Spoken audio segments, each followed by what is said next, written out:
do click subscribe button. Press bell icon. Chapter 10 एक दिन की बादशाहत। बादशाहत यानी कि सबसे बड़ा होना, राजा की तरह होना, कि एक राजा होता है जो बादशाह। तो आज हम एक दिन की बादशाहत किसको मिली, कैसे मिली, इसके बारे में पढ़ेंगे। आरिफ सलीम, ये देखिए आरिफ सलीम। चलो फौरन सो जाओ।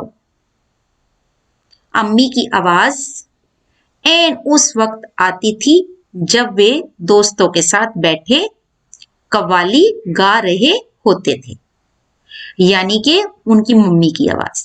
वो कहते तब आती थी जब हम मस्ती कर रहे होते थे। कहने का मतलब ये है कि कव्वाली गा रहे होते थे अपने दोस्तों के साथ। या फिर सुबह बड़े मजे से आइसक्रीम खाने के सपने देख रहे होते कि आपा झिंझोड़ कर जगा देती, जल्दी उठो स्कूल का वक्त हो गया। यानी कि जो उनकी बड़ी दीदी थी वो उनको उठा देती थी कि स्कूल का वक्त हो गया, जल्दी से उठ जाओ। दोनों की मुसीबत में जान थी, बेचारे दोनों ही मुसीबत में थे। हर वक्त पाबंदी, हर वक्त तकरार, यानी कि बहुत ही उनके ऊपर ना बंदिशें थी। अपनी मर्जी से चूं भी नहीं कर सकते थे। कभी आरिफ को गाने का मूड आता तो भाईजान डांटते, चुप होता है या नहीं। हर वक्त मेंढक की तरह टर्राए जाता है। बाहर जाओ तो अम्मी पूछती बाहर क्यों गए, यानी कि मम्मी पूछती बाहर क्यों गए थे। अंदर रहते तो दादी चिल्लाती, हाय मेरा दिमाग फटा जा रहा है शोर के मारे, यानी कि दादी डांटने लग जाती। अरे रजिया जरा इन बच्चों को बाहर हाँक दे, यानी कि वो एक लड़की का नाम है रजिया, तो उन्हें कह रही है इन बच्चों को बाहर भेज दे। जैसे बच्चे ना हुए मुर्गी के चूजे हो गए, यानी कि उदाहरण दे रही है दादी कि जैसे मुर्गी के चूजे होते हैं ना, ऐसे चू चू चू चू चू करी जा रहे हैं। दोनों घंटों बैठकर इन पाबंदियों से बच निकलने की तरकीबें सोचा करते। वो सोचते हम कैसे निकले इन पाबंदियों से, कैसे बचाएं अपने आप को। उन दोनों से तो सारे घर की दुश्मनी हो गई थी। अब उन्हें लगता था कि सारे घर के जो है ना हमारे दुश्मन ही है। लिहाजा दोनों ने मिलकर एक योजना बनाई और अब्बा की खिदमत में एक दरखास्त पेश की, यानी कि अब्बा को कहा कि हम आपको कुछ कहना चाहते हैं कि एक दिन उन्हें बड़ों के सारे अधिकार दे दिए जाएं। उन्होंने कहा जो बड़े काम करते हैं ना, एक दिन ऐसा भी हो कि हम भी वही काम करें और सब बड़े छोटे बन जाएं, और जो घर के जितने भी बड़े हैं ना वो सारे हमारे आगे छोटे बन जाएं। कोई जरूरत नहीं है उधम मचाने की। अम्मी ने अपनी आदत के अनुसार डांट पिलाई, यानी कि वो तो अब्बा से बात कर रहे थे लेकिन अंदर से अम्मी की आवाज आ गई कि उधम मचाने की कोई जरूरत नहीं है। लेकिन अब्बा जाने किस मूड में थे कि ना सिर्फ मान गए बल्कि यह इकरार भी कर बैठे कि कल दोनों को हर किस्म के अधिकार मिल जाएंगे। यानी कि अब्बा ने ऐसे मूड में थे कि उन्हें सारे अधिकार दे दिए। अभी सुबह होने में कई घंटे थे कि आरिफ ने अम्मी को झिंझोर डाला, अम्मी जल्दी उठिए, नाश्ता तैयार कीजिए। अब उन्होंने जो उनके साथ होता था, अब उन्होंने वही हुक्म चलाना शुरू कर दिया। सबसे पहले किसको पकड़ा? अम्मी को। अम्मी ने चाहा एक झापड़ रसीद करके सो रहे, मगर याद आया कि आज तो उनके सारे अधिकार छीने जा चुके हैं। अब अम्मी ने सोचा पहले तो कि इनको थप्पड़ मार दूं जोर से, लेकिन फिर उन्हें याद आ गया कि भाई आज तो इन्हीं का दिन है, सारे अधिकार इन्हीं के पास है। फिर दादी ने सुबह की नमाज पढ़ने के बाद दवाएं खाना और बादाम का हरीरा पीना शुरू किया, तो आरिफ ने उन्हें रोका। तौबा है दादी, कितना हरीरा पिएगी, आप पेट फट जाएगा। और दादी ने हाथ उठाया मारने के लिए। उन्होंने दादी को भी टोका कि कितना पियोगी, पेट फट जाएगा। अब दादी का भी दिल करा कि मारूं इनको। नाश्ता मेज पर आया तो आरिफ ने खानसामा से कहा, अंडे और मक्खन वगैरह हमारे सामने रखो। यानी कि खानसामा खाना बनाने वाला। तो उन्होंने कहा अंडे और मक्खन वगैरह यानी कि और चीजें हमारे सामने रखो, दलिया और दूध बिस्किट इन सबको दे दो।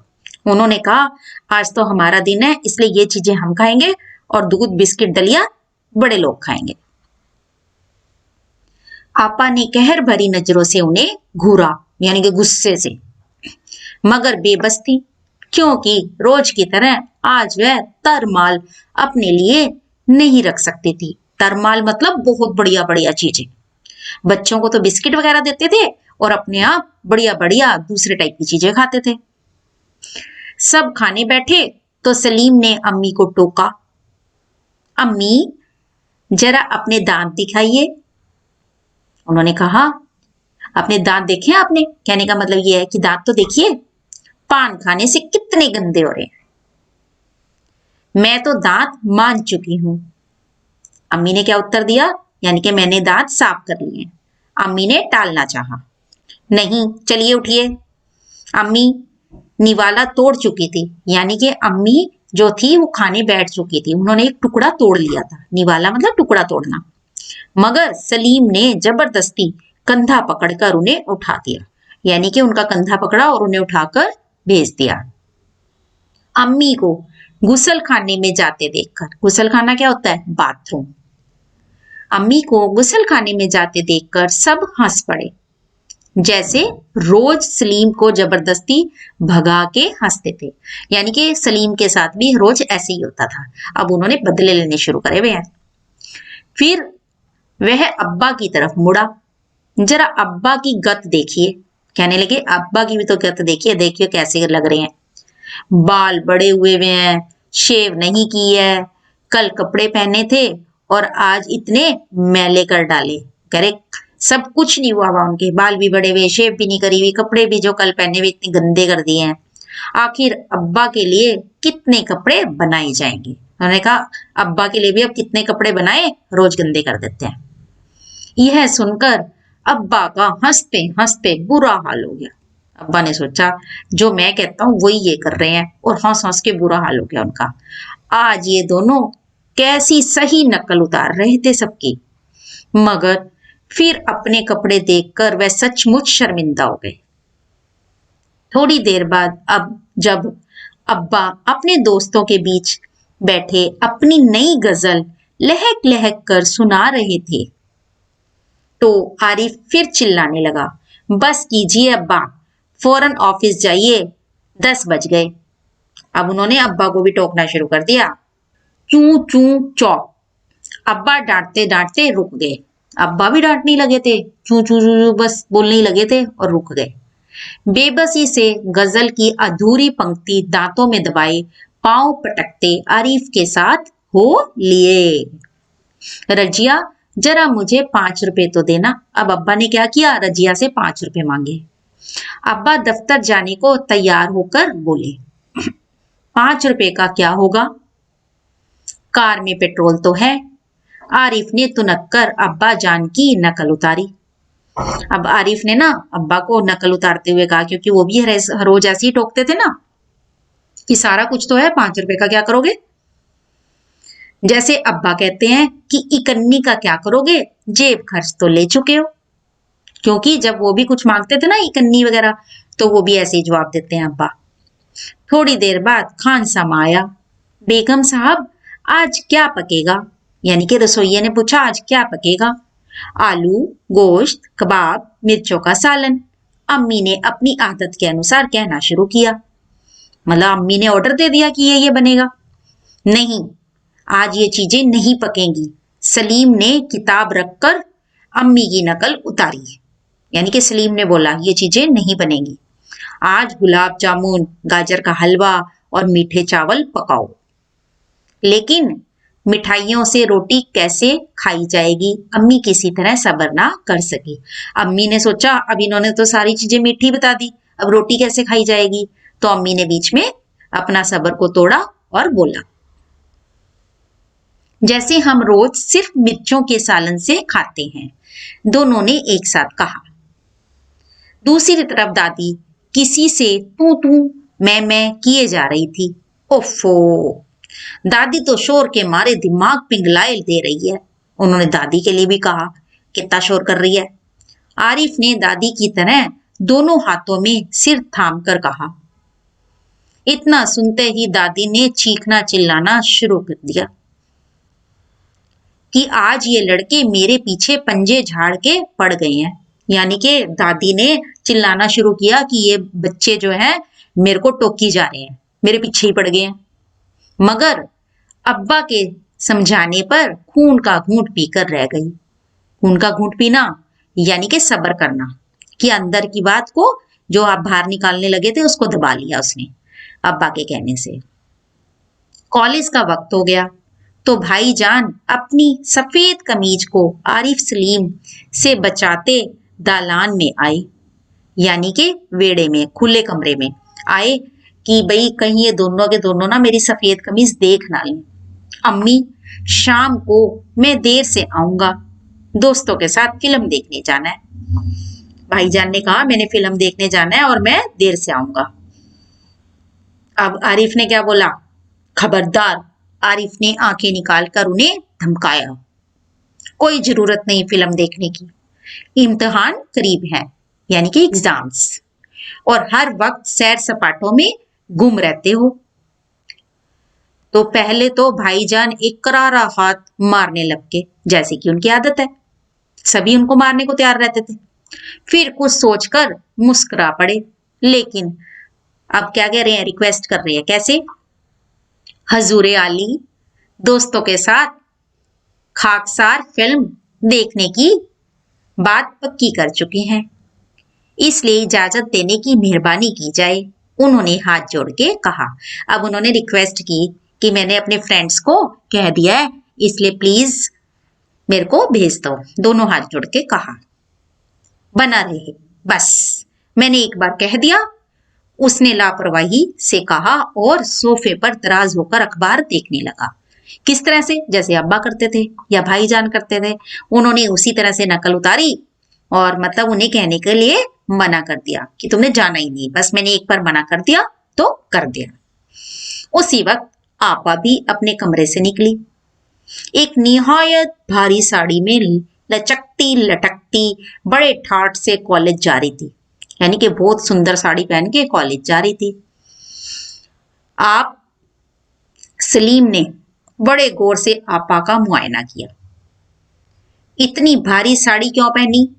शाम तक गारत हो जाएगी, यानी कि गंदी हो जाएगी, इस साड़ी को बदल कर जाइए, सलीम ने आपा को टोका। आज वह सफेद वायल की साड़ी पहनना, उन्होंने कहा सफेद वाली साड़ी पहनो, ये भारी साड़ी नहीं पहननी है। अच्छा अच्छा, बहुत दे चुके हुक्म। आपा चिढ़ गई। आपा जो थी चिढ़ गई, अब उन्हें कहने लगी, बहुत हुक्म चला लिया है, बस बहुत बहुत हो गया। हमारे कॉलेज में आज फंक्शन है, उन्होंने साड़ी की शिकने दुरुस्त की है। उन्होंने कहा हमारे कॉलेज में फंक्शन है, उन्होंने कहा है कि इस टाइप की साड़ी पहन के आनी है, तो मैंने इसी वजह से उस टाइप की साड़ी पहनी है। हुआ करे, मैं क्या कह रहा हूं सुना नहीं? अपनी इतनी अच्छी नकल देखकर आपा शर्मिंदा हो गई। अब आपा के साथ भी वही हुआ जो अब्बा के साथ हुआ था कि आपा के कपड़े गंदे थे तो वो शर्मिंदा हो गए थे। अब आपा की साड़ी भानी पहनी थी और उन्होंने वही नकल उतारी तो आपा भी शर्मिंदा हो गई। बिल्कुल इसी तरह तो वह आरिफ और सलीम से उनकी मनपसंद कमीज उतरवा कर निहायत बेकार कपड़े पहनने का हुक्म लगाया करती थी। तो वो आरिफ और सलीम के साथ भी वो ऐसे ही करती है कि उनके अच्छे अच्छे कपड़े उतरवा कर कह देती है ये वाले पहनो। दूसरी सुबह, अब क्या हुआ? वो वाला दिन खत्म हो गया, अब दूसरा दिन चालू हो गया है। दूसरी सुबह हुई, सलीम की आंख खुली तो आपा नाश्ते की मेज सजाए उन दोनों के उठने का इंतजार कर रही थी। यानी कि आपा ने उनको आज उठने के लिए आवाज नहीं लगाई, बस वो सिर्फ इंतजार कर रही थी और नाश्ता मेज पर लगा हुआ था। अम्मी खान सामा को हुक्म दे रही थी कि हर खाने के साथ एक मीठी चीज जरूर पकाया करो। अब जो रसोइया था उसको क्या हुक्म दिया जा रहा था कि भाई कुछ भी बनाओ, एक मीठी चीज जरूर बनाया करो खाने में। अंदर आरिफ के गाने के साथ भाईजान मेज पर तबला बजा रहे थे। अब आरिफ को गाने का शौक है, तो उसको गाने नहीं ना देते थे भाईजान। तो अब क्या हुआ कि अब वो उसके साथ तबला बजा रहे हैं और वो गा रहा है। और अब्बा सलीम से कह रहे थे, स्कूल जाते वक्त एक चवन्नी जेब में डाल लिया करो, क्या हर्ज है। यानी कि एक दिन में ही उन बच्चों की वजह से उन्हें पता चल गया कि हम बड़े क्या गलतियां कर देते हैं जो बच्चों को महसूस होती है।